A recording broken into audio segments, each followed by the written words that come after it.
أعوذ بالله من الشيطان الرجيم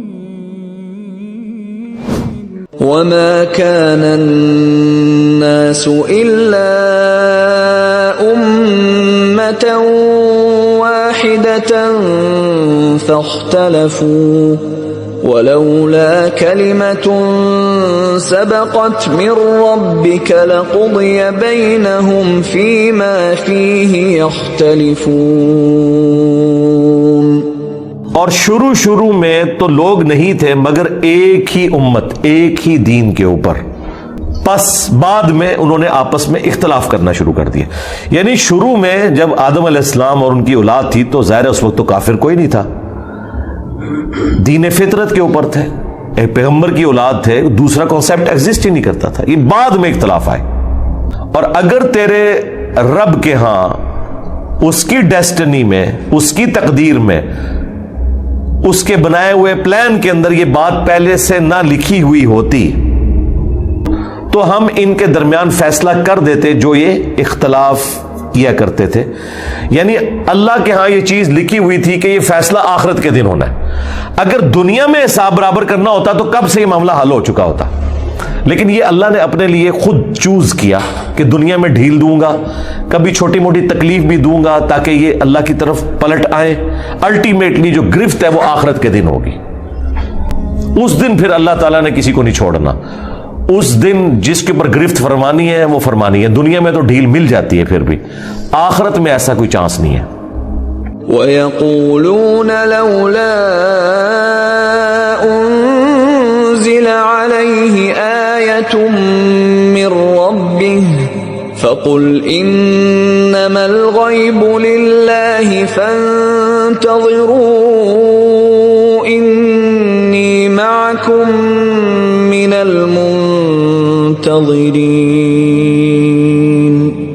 اور یہ کہتے ہیں کہ کیوں نہ نازل کی گئی ان پر ان کے رب کی طرف سے کوئی نشانی، یعنی کوئی معجزہ کیوں نہیں دیا گیا۔ اور معجزہ بھی یہ وہ مانتے تھے جو ان کی ڈیمانڈ تھی، جو سورہ بنی اسرائیل میں آیا کہ کوئی تمہارے لیے باغ ہو جس میں تم نہریں رواں کر دو، آسمان پہ چڑھ کے دکھاؤ اور ہماری نظروں کے سامنے ایک کتاب لے کے نازل ہو۔ اس طرح کے آلموسٹ 9 معجزات تھے جو وہ ڈیمانڈ کرتے تھے کہ اس طرح ہو جائے۔ اس کے اینڈ پہ اللہ نے فرمایا کہ تم فرما دو میں ایک بشر ہوں، رسول ہوں، معجزات تو اللہ کے پاس ہے۔ تو یہ کہتے ہیں رب کی طرف سے نشانی کیوں نہیں نازل ہوئی۔ اس سے یہ نہ سمجھیے گا نبی علیہ السلام کو کوئی معجزات نہیں دیے گئے تھے، وہ والے معجزات جو وہ ڈیمانڈ کرتے تھے، جیسا یہودی کہتے تھے سورہ آل عمران میں کہ ہم سے تو اللہ نے عہد لیا تھا، اپنی طرف سے ہی بنا دیا کہ ہم اس وقت تک کسی پیغمبر پہ ایمان نہیں لائیں گے جب تک کہ آسمان سے ایک غیبی آگ آ کے اس کی قربان کی ہوئی چیز کو، قربانی کو جلا کے راکھ نہ کر دے۔ اب یہ بنی اسرائیل کے لیے تھا، اس امت کے لیے نہیں تھا۔ تو وہ اس قسم کی جو نشانیاں ہیں معجزات ڈیمانڈ کرتے تھے۔ بھئی تم خود بتاتے ہو کہ حضرت عیسیٰ علیہ السلام مردے زندہ کرتے تھے، تم بھی مردہ زندہ کر کے بتاؤ۔ تو سورۃ الانبیاء میں آیا کہ بتاؤ کیا اگلے لوگ ایمان لے آئے تھے منہ مانگے معجزات کے اوپر جو تم بھی لے آؤ گے پھر؟ اچھا اللہ کو کیا حرج تھا؟ وہ بھی اللہ تعالیٰ نے قرآن میں فرمایا کہ اگر منہ مانگا معجزہ دیا اس کے بعد کوئی انکار کرے پھر اللہ کا عذاب آ جاتا ہے، کیونکہ پھر آپ کی شرط اللہ نے پوری کر دی۔ جس طرح منہ مانگا معجزہ تھا کہ اونٹنی نکلے پہاڑ میں سے، صالح علیہ السلام کی قوم سمود نے ڈیمانڈ کیا، وہ نکلی، پھر بھی انہوں نے نہیں مانا، پھر اللہ کا عذاب ان پہ آ گیا۔ لہذا معجزے میں تاخیر کرنا یا منہ مانگا معجزہ نہ دکھانا یہ اللہ کی رحمت ہے اس قوم کے اوپر، ورنہ حضرت خالد بن ولید رضی اللہ عنہ نہ ہوتے، 19 سال تک کافر رہے۔ اگر منہ مانگا معجزہ دکھا دیا جاتا اور وہ ایمان نہ لے کر آتے تو کفر کی موت مر جاتے۔ تو یہ اللہ کی رحمت ہے۔ تو اللہ تعالیٰ فرما رہا ہے کہ یہ جو بار بار انہوں نے ایک بات پکڑ لی ہوئی ہے، جسے کہتے ہیں مرغے کی ٹانگ پکڑنا، ایک ہی ایشو کو پکڑ کے بار بار گھسیٹنا کہ اس پہ معجزہ کیوں نہیں نازل کیا ہوا اللہ کی طرف سے۔ تو اے نبی اس کے جواب میں فرمائے کہ غیب جو ہے یہ تو صرف اللہ کے ساتھ خاص ہے، اللہ کو پتہ ہے مستقبل میں کیا ہونا ہے، بس تم انتظار کرو، اگر اللہ نے کوئی معجزہ دکھانا ہوا نا تو دکھا دے گا۔ بے شک میں بھی تمہارے ساتھ انتظار کرنے والوں میں شامل ہوں۔ اندازہ کریں، یہاں پہ کہتے ہیں چاہیں تو اشاروں سے اپنے کائی پلٹ دیں دنیا کی، اندازہ کرو یہاں پہ جو کائنات کا امام ہے, جو انبیاء کا امام ہے, اسے کہا جا رہا ہے کہ میں بھی انتظار میں ہوں کہ اللہ نے کوئی معجزہ دکھانا ہے تو دکھا دے گا, تم بھی انتظار کرو. یعنی میرے پاس بھی اختیار نہیں, اور نہ صرف اختیار نہیں بلکہ مجھے یہ بھی نہیں پتا کہ وہ معجزہ آئے گا بھی یا نہیں, اور آئے گا تو کب آئے گا. غیب کا علم اللہ کے ساتھ خاص ہے جب تک کہ پیغمبر کو بتا نہ دیا جائے. یہ ہے جناب کتابوں کا خدا. وَإِذَا أَذَقْنَا النَّاسَ رَحْمَةً مِّن بَعْدِ ضَرَّاءَ مَسَّتْهُمْ إِذَا لَهُم مَّكْرٌ فِي آيَاتِنَا قُلِ اللَّهُ أَسْرَعُ مَكْرًا إِنَّ رُسُلَنَا يَكْتُبُونَ مَا تَمْكُرُونَ. اور جب ہم انسانیت کو, لوگوں کو مزہ چکھاتے ہیں اپنی رحمت کا تکلیف کے بعد, تو وہ ہماری آیات کے ساتھ مکر و فریب کرنا شروع کر دیتے ہیں. بجائے یہ کہ اس سے گاڈ اورینٹڈ ہوں, وہ شرک کی طرف چلتے ہیں, اور بجائے اللہ تعالیٰ کے کھاتے میں اس رحمت کو ڈالنے کے, اللہ کے مقابل جو انہوں نے ہستیاں کھڑی کی ہیں ان کے کھاتے میں ڈال دیتے ہیں. یہ وہ شرک والا ایٹیچیوڈ. یہ آیات آگے جا کے کھولیں گی. اے نبی ان سے فرمائیے کہ اللہ تعالیٰ زیادہ یعنی اس فریب کی سزا دینے میں تیز ہے. یعنی اگر تم مکر کر رہے ہو نا, تو اللہ تعالیٰ اس سے بہتر خفیہ تدبیر فرما سکتا ہے, تمہارے اس مکر کا جواب دے سکتا ہے. اللہ تعالیٰ یقیناً جو ہے وہ اس معاملے میں تیزی دکھانے والا ہے. لیکن وہی بات جو پہلے گزر چکی کہ اللہ تعالیٰ کا یہ صبر ہے کہ معاملے کو ڈھیل دیتا ہے آخرت کے دن کے لیے, یا دنیا میں کوئی شخص پلٹ آئے. لیکن ایک بات اللہ نے بیان کر دی, بے شک ہمارے جو رسول یعنی فرشتے بھیجے ہوئے, وہ ایک ایک بات لکھ رہے ہیں. جو تم یہ مکر و فریب کر رہے ہو, ایک ایک بات تمہاری نوٹ ہو رہی ہے. یہ نہ سمجھنا کہ چیزیں نوٹ نہیں ہو رہی ہیں, ایک ایک بات کا بدلہ دیا جائے گا. لیکن قیامت کے دن اس ڈھیل کو یہ نہ سمجھو کہ اللہ تبارک و تعالیٰ کے ہاں تمہاری مقبولیت ہو گئی ہے, یا اللہ تعالیٰ قادر نہیں ہے تم پہ گرفت کرنے کے اعتبار سے, بلکہ یہ تمہیں ڈھیل دی جا رہی ہے اور ایک ایک گل تاڑی نوٹ ہو رہی ہے. جیسا پنجابی بھی لوگ کہتے ہیں نا, پتر ایک ایک گل میں تیری یاد رکھی ہے, نوٹ کر رہے ہیں. اللہ تعالیٰ بھی دھمکی دے رہا ہے کہ ہمارے فرشتے ایک ایک بات نوٹ کر رہے ہیں, جو تم نے بکواسیات کی ہیں اپنے رب کے بارے میں, ایک ایک چیز. هو الذي يسيركم في البر والبحر حتى إذا كنتم في الفلك وجرين بهم بريح طيبة وفرحوا بها جاءتها ريح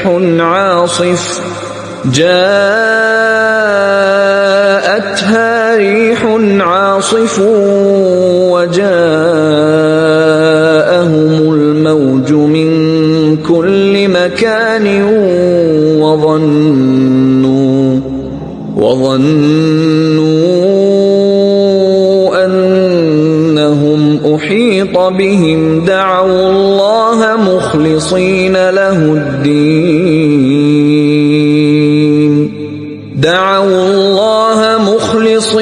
له الدين لئن أنجيتنا من هذه لنكونن من الشاكرين.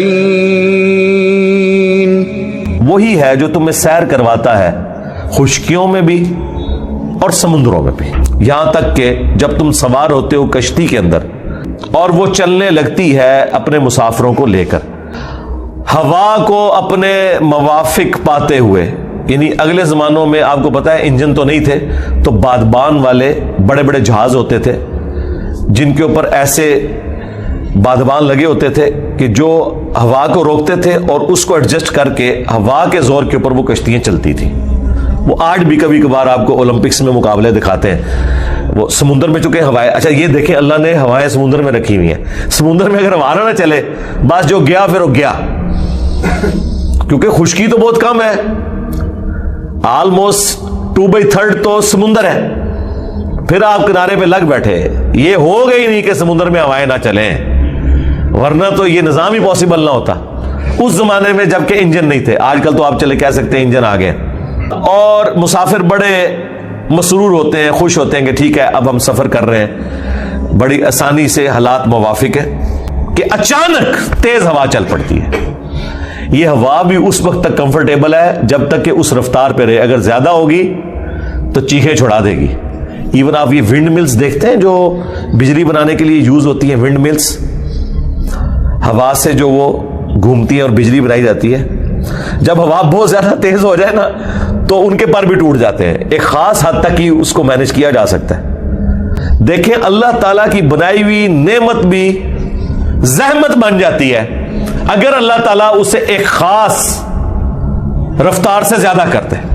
اس کا مطلب ہے ایک خاص رفتار سے کم ہو تب بھی نعمت نہیں, خاص رفتار سے زیادہ ہو تب بھی نعمت نہیں ہے. کتنا انسان مجبور ہے. ہماری اس ایٹماسفیئر کے اندر آکسیجن نائٹروجن کی جو ریشو پروپورشن ہے, یہ اگر کم زیادہ ہو جائے تو ہم سانس بھی نہیں لے سکتے. زیادہ ہو تب بھی نہیں لے سکتے, کم ہو تب بھی نہیں لے سکتے. انسان کتنا مجبور ہے. اچانک ہوا چل پڑتی ہے اور ہوا کے چلنے کی وجہ سے ہر طرف سے بڑی بڑی موجیں آ جاتی ہیں, گھیر لیتی ہیں اس پورے سسٹم کو. اچھا, وہ جب ہوا سمندر میں تیز رفتاری سے چلتی ہے نا تو وہ اپنے ساتھ پانی کو چلاتی ہے. زمین میں کیا ہوتا ہے, ریگستان کو چلاتی ہے. پورے ریگستان کے پہاڑ شفٹ ہو جاتے ہیں ایک جگہ سے دوسری جگہ, پورے ریت کے ٹیلے شفٹ ہو جاتے ہیں, مٹی کے طوفان آتے ہیں, اور امریکہ میں تو آپ پتہ ہے ٹورنیڈوز چلتے ہیں, پوری آبادیاں ختم کر دیتے ہیں. وہ جو مکان ان کی لپیٹ میں آتا ہے وہ زیادہ تر تو مکان وہ لکڑی کے بنے ہوتے ہیں, وہ ایسے لپیٹ کے تو پرے پھینکتے ہیں. اب یہی ہوا جب سمندر میں چلے گی تو سمندر کے پانی کو چلائے گی, اتنے بڑے بھنور بنیں گے, ان کے اندر پھر کشتیاں پھنس کے ڈوب جاتی ہیں اور بڑی بڑی موجیں آ کے ہر طرف سے گھیر لیتی ہیں. اور بس پھر اب مسافر خیال کرتے ہیں لو جی مارے گئے, گر گئے اس کے اندر. تو اس لمحے میں وہ پکارتے ہیں اللہ تعالیٰ کو خالصتاً, اپنے دین کو اس کے لیے خالص کرتے ہوئے ایک اللہ کو پکارتے ہیں. کون؟ مشرک بھی. اس وقت لات منات عزا یہ سارے بت بھی ان سے جاتے رہتے ہیں, اکیلے اللہ کو پکارتے ہیں. اور کیا کہتے ہیں کہ اگر تو نے ہمیں بچا لیا اس مصیبت سے, اس طوفان سے, تو ہم یقیناً تیرے شکر گزار بندے بن جائیں گے. بس ایک چانس اللہ تعالیٰ دے دے ہمیں. فلما انجاهم اذا هم يبغون في الارض بغير الحق يا ايها الناس انما بغيكم على انفسكم متاع الحياة الدنيا ثم إلينا مرجعكم فننبئكم بما كنتم تعملون. بس جب ہم انہیں نجات دے دیتے ہیں تو پھر وہ زمین میں سرکشی کرنا شروع کر دیتے ہیں نہ حق. اب اللہ تعالیٰ اس کے جواب میں کہہ رہا ہے اے لوگوں, تمہاری یہ جو بغاوت ہے نا اس کا وبال تم پر ہوگا. اللہ کو کوئی فرق نہیں پڑتا, پوری کائنات اللہ تعالیٰ کی باغی ہو کے مشرک ہو کے مر جائے نا, اللہ کی توحید میں کوئی فرق نہیں آ سکتا. ٹھیک ہے یہ دنیا کا متاع ہے, اس سے لطف اندوز ہو جاؤ, کتنی دیر زندہ رہو گے, اس کے بعد تمہیں مر کے ہماری طرف ہی تو لوٹنا ہے. پھر ہم تمہیں بتا دیں گے جو کچھ تم دنیا میں اعمال کیا کرتے تھے.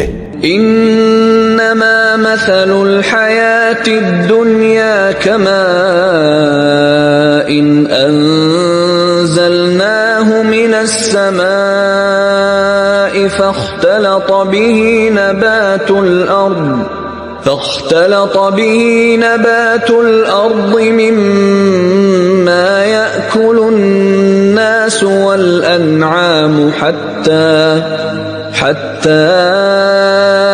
إذا أخذت الأرض زخرفها وزينت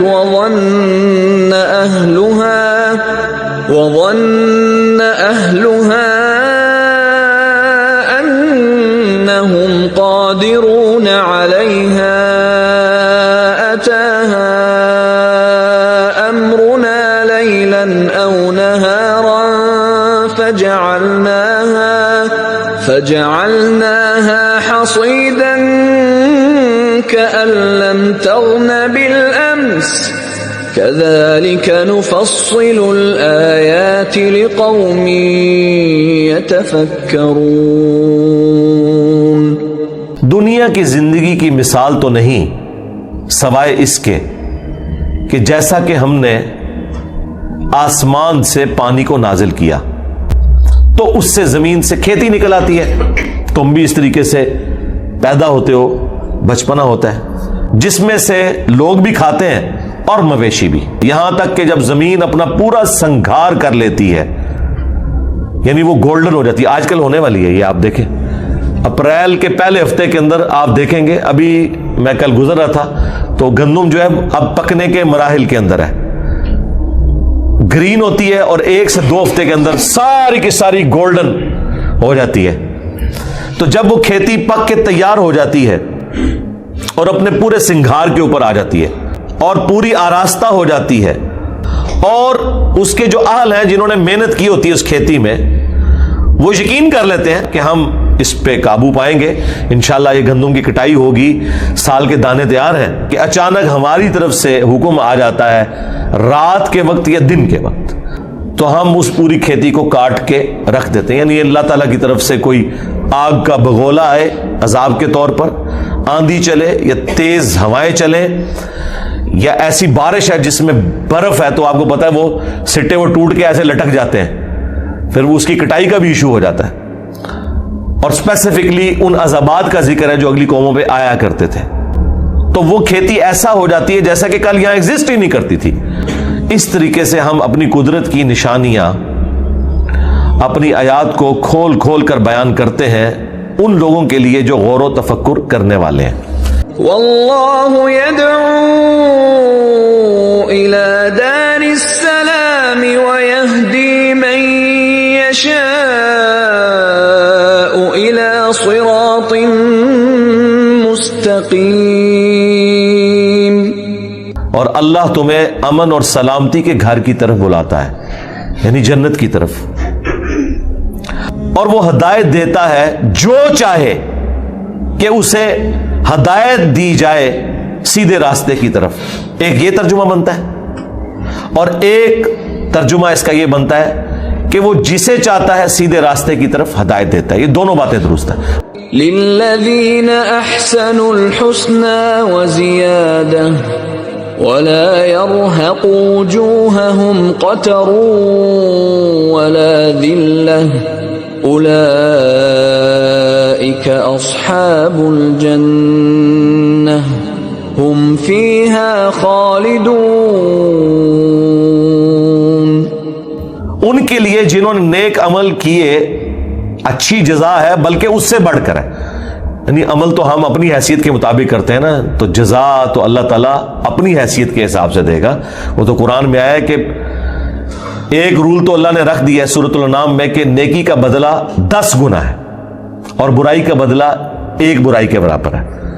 لیکن بسا اوقات اللہ تعالیٰ نیکیوں کو 700 گنا تک بڑھا دیتا ہے. انفاق فی سبیل اللہ کے حوالے سے سورۃ البقرہ میں آیا, اللہ نے پھر وہ چھلی کے دانے کی مثال دی کہ اس میں سے ایک دانے میں سے دیکھو ایک پورا سٹا نکلتا ہے, اس پہ کتنے دانے لگے ہوئے ہوتے ہیں. تو اللہ تعالیٰ بڑھا دیتا ہے جس کے لیے چاہے. اور یہ جو نیک کوکار لوگ ہیں جنہیں اللہ تعالیٰ جزا دے گا قیامت کے دن, نہ تو ان کے چہروں کے اوپر رسوائی کا غبار ہوگا نہ ذلت کا. یہ ہوں گے اہل جنت میں سے, رہیں گے اس میں ہمیشہ ہمیشہ. اللہم اجعلنا منہم, آمین. والذین کسبوا السیئات جزاء سیئۃ بمثلها وترہقهم ذلہ ما لهم من اللہ من عاصم كأنما أغشيت وجوههم قطعا من الليل مظلما أولئك أصحاب النار هم فيها خالدون. اور وہ لوگ جنہوں نے برے کام کیے تو ان کو ان کے مثل ہی سزا دی جائے گی. یہاں اللہ نے نہیں فرمایا کہ اگر انہوں نے ایک گناہ کیا تو بڑھا کے ان کو عذاب دیا جائے گا, نہیں, اس کے بدلے وہ اللہ کی رحمت ہے. یہی وہ چیز ہے جو بخاری مسلم میں آیا کہ میری رحمت میرے غضب پر سبقت لے جاتی ہے. رحمت یہ ہے کہ جو نیکوکار ہیں انہیں ان کے عمل سے زیادہ جزا دی جا رہی ہے, اور جو برائی کرنے والے ہیں انہیں ان کی برائی سے زیادہ سزا نہیں دی جا رہی. وہاں صفت عدل ہے کہ اس کے برابر ہی, اور ان کے اوپر ذلت چھا رہی ہوگی. تو اللہ کے سوا ان کا کوئی بچانے والا نہیں ہوگا. یعنی وہ بھی اگر اللہ چاہے گا تو ظاہر ہے بچانا کیا ہے, وہ تو عذاب ہی ہے. وَلَعُوذُ بِاللَّهِ تَعَالَى. ان کے چہروں کی حالت یہ ہوگی کہ انہیں ڈھانپ لیا گیا ہو. رات, کالی رات کا اندھیرا ان کے چہروں کے اوپر چھایا ہوا ہوگا. یعنی اللہ نے مثال دی ہے کہ جیسے سیاہ رات ہوتی ہے نا, آپ کو پتا ہے سیاہ رات جو ہے نا, بالکل سیاہ رات جس میں آپ کو آسمان پہ تارے بھی نظر نہ آئے, یعنی اس کے آپ سمجھ لیں بادل بھی چھائے ہوئے ہوں, گھٹا چھائی ہو کالی, اور رات کا وقت ہو, تو یقین کریں آپ کے ساتھ کھڑا ہوا بندہ بھی آپ کو نظر نہیں آتا. اس طرح کالے سیاہ چہرے ان کے ہو جائیں گے قیامت کے دن. یہ ہوں گے آگ والے, رہیں گے اس میں ہمیشہ ہمیشہ. اللہم لا تجعلنا منہم, اللہم اجرنا من النار. آمین. وَيَوْمَ نَحْشُرُهُمْ جَمِيعًا ثُمَّ نَقُولُ لِلَّذِينَ أَشْرَكُوا مَكَانَكُمْ أَنْتُمْ وَشُرَكَاؤُكُمْ فَزَيَّلْنَا بَيْنَهُمْ وَقَالَ شُرَكَاؤُهُمْ مَا كُنْتُمْ إِيَّانَا تَعْبُدُونَ. قیامت کے دن ہم سب کے سب لوگوں کو اکٹھا کریں گے تو اللہ تعالیٰ فرمائے گا ذرا تھوڑی دیر کے لیے رک جاؤ میدان محشر میں, تم بھی اور جن کو تم اللہ کے سوا پکارا کرتے تھے. اگر تو وہ خود ہستیاں بری تھیں تو ظاہر ہے وہ بھی جہنم میں جائیں گی, اور اگر خود نیک تھیں تو صرف ان کی ذلت میں اضافہ کرنے کے لیے جو لوگ انہیں معبود بنائے ہوئے تھے اللہ تعالیٰ ان کے ذریعے ان کو بے عزت کروائے گا. یعنی عیسیٰ ابن مریم وہ تو وجیہن فی الدنیا والآخرہ ومن المقربین ہے, لیکن جن لوگوں نے ان کے بارے میں ڈیوینٹی کلیم کی تو عیسیٰ ابن مریم کو بھی اللہ تعالیٰ کھڑا کرے گا. ہاں جی بتاؤ میں نے کہا تھا کہ یہ کیا جائے. وہ اعلان برات کر دیں گے اپنے ماننے والوں سے. سورۃ المائدہ کے آخری رکوع میں تو پوری وہ گفتگو بھی آئی ہے جیسس کرائسٹ کی اور اللہ تعالیٰ کی قیامت کے دن. تو اللہ تعالیٰ مارے گا کہ رک جاؤ تم بھی اور جن کو تم نے اللہ کے سوا معبود بنایا ہوا تھا. اگر تو وہ خود کلیم کرتے تھے تو وہ بھی مجرم ہے, اور اگر لوگوں نے ٹھہرا لیا تھا تو ان کا قصور نہیں صرف ماننے والوں کا. تو پھر ہم ان کے آپس کے رشتے کو منقطع کر دیں گے. تو جن شریکوں کے اوپر ان کو بڑا زوم تھا نا, وہ کہیں گے تم تو ہماری کوئی عبادت نہیں کرتے تھے, بھائی ہمیں تو کوئی پتہ نہیں ہے, ہمارے جانے کے بعد تم نے ہمارے ساتھ غلط عقیدے منسوخ کیے ہوئے تھے, ہمیں تو وہ انکار ہی کر دیں گے. فَكَفَى بِاللَّهِ شَهِيدًا بَيْنَنَا وَبَيْنَكُمْ إِن كُنَّا عَنْ عِبَادَتِكُمْ لَغَافِلِينَ. بس اللہ ہی کافی ہے گواہ ہمارے اور تمہارے درمیان, ہم تو تمہاری عبادت سے پرستش سے غافل تھے. هنالك تبلو كل نفس ما أسلفت وردوا إلى الله مولاهم الحق وضل عنهم ما كانوا يفترون. پس وہاں پر آزما لے گا ہر شخص جو اس نے آگے اعمال کے طور پر بھیجا تھا, اور تمہیں پھر الٹیمیٹلی لوٹایا جائے گا اس الحق تمہارے مولا اللہ کی طرف, اور وہ تمام ہستیاں تم سے جاتی رہیں گی جو تم نے اللہ کے مقابلے پہ جھوٹ باندھا ہوا تھا, وہ تمام ہستیاں تمہیں چھوڑ دیں گی. یہ سارے کا سارا جھوٹ کا پول تمہارا کھل جائے گا. اکیلا اللہ ہی ہے جس کے سامنے تم نے پیش ہونا ہے. قل من يرزقكم من السماء والأرض أم يملك السمع والأبصار ومن يخرج الحي من الميت ويخرج الميت من الحي ومن يدبر الأمر فسيقولون الله فقل أفلا تتقون۔ اے نبی ان سے پوچھئے بھلا بتاؤ تو کون ہے جو رزق دیتا ہے تمہیں آسمان سے اور زمین سے، آسمان سے پانی برسا کر اور اس کے ذریعے زمین سے کھیتی اگا کر، بھلا بتاؤ کہ کون ہے مالک ہے جو کان اور آنکھوں کا؟ اللہ نے کان بھی بنائے، آنکھیں بھی بنائی، کوئی اور مالک ہو ہی نہیں سکتا۔ اور کون ہے جو مردے میں سے زندہ کو نکالتا ہے؟ بظاہر زمین مردہ ہوتی ہے، اس میں سے زندہ کھیتی نکلتی ہے۔ بظاہر انڈا ہماری کامن آبزرویشن کے اعتبار سے مردہ ہوتا ہے، اس میں سے چوزا نکلتا ہے، ویسے تو وہ مردہ نہیں ہے، لیکن قرآن چونکہ لٹریچر کی زبان میں کامن آبزرویشن پہ بات کر رہا ہے، اس اعتبار سے تو وہ بظاہر ہل جل نہیں رہا، ایک بیج اس کے اندر زندگی ہے لیکن بظاہر مردہ ہے، اس میں سے 6 ارب گنا بڑا درخت نکلتا ہے۔ اور مردہ کو نکالتا ہے زندہ سے، زندہ میں سے مردہ بھی نکلتے ہیں، یعنی مرغی انڈا دیتی ہے، بظاہر یہ بات ہو رہی ہے، میں سائنٹیفک لینگویج میں بات نہیں کر رہا، لٹریچر کی زبان میں بات کر رہا ہوں۔ زندہ درخت میں سے، اور وہ بھی زندگی اب سائنس ہمیں بتا رہی ہے، قرآن تو پہلے ہی کہہ رہا تھا کہ درخت زندہ ہے، کھیتیاں زندہ ہیں، لیکن اب ہمیں سائنس بتا رہی ہے ان کی فیلنگز ہیں، باقاعدہ یہ خوش بھی ہوتی ہیں، ناراض بھی ہوتی ہیں، پھول مرجھا بھی جاتے ہیں، ان کے اوپر بھی کیفیات طاری ہوتی ہیں۔ تو آپ دیکھیں اسی میں سے وہ بیج نکلتا ہے، وہ بیج آپ بوتے ہیں، ایک اور درخت نکل آتا ہے، ایک اور کھیتی نکل آتی ہے۔ اور کون ہے جو سارے کاموں کی تدبیر فرماتا ہے؟ ظاہر ہے جی بزرگوں کو تو پتہ ہی نہیں، اور جن بزرگوں کو سورج کے سائز کا ہی نہیں پتا، وہ سورج کو کیسے کنٹرول کر سکتے ہیں؟ اور سورجوں کی تعداد بھی نہیں پتا، ان بیچاروں نے یہی سورج دیکھا ہوا ہے۔ یہ تو سائنس بتا رہی ہے نا، صرف ملکی وے گلیکسی میں 300 ارب سورج ہے ایک گلیکسی کے اندر، اور اس طرح کی 250 ارب گلیکسیز اور ہیں، بزرگوں تو پتہ ہی نہیں تھا۔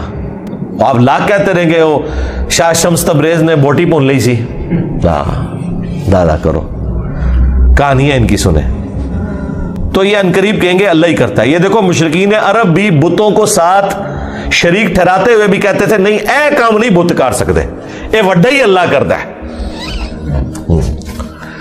اور یہاں کہہ رہے ہیں بزرگوں کی ڈیوٹیاں لگی ہوئی ہیں، اندازہ کریں۔ تو نبی ان سے فرماؤ کہ کیا تم ڈرتے نہیں ہو اس شرک کے کام سے؟ فَذَلِكُمُ اللَّهُ رَبُّكُمُ الْحَقُّ فَمَاذَا بَعْدَ الْحَقِّ إِلَّا الضَّلَالُ فَأَنَّى تُصْرَفُونَ۔ تو یہ ہے اللہ تمہارا حقیقی رب جو الحق ہے، تمہارا پالنے والا۔ تو بتاؤ حق کے بعد گمراہی کے سوا کیا بچتا ہے؟ یعنی یہ دو ہی آپشن ہو سکتے ہیں، اگر اللہ حق ہے باقی سب باطل ہے، پھر اللہ کے مقابلے پر اگر آ جائے اس میں ان ہستیوں کا قصور نہیں ہے، ذہن میں رکھیے گا۔ تو پھر کہاں رخ موڑ کے پھرے جا رہے ہو؟ كذلك حقت كلمة ربك على الذين فسقوا أنهم لا يؤمنون۔ بالکل اس طریقے سے ثابت ہو چکی ہے تمہارے رب کی بات ان لوگوں کے اوپر جو سرکشی کے اوپر اترے ہوئے ہیں کہ وہ کبھی بھی ایمان نہیں لے کر آئیں گے۔ یعنی اللہ نے ان پہ مہر لگائی ہے بسبب اس کے کہ حق سامنے آنے کے باوجود انہوں نے حق ماننے سے انکار کیا۔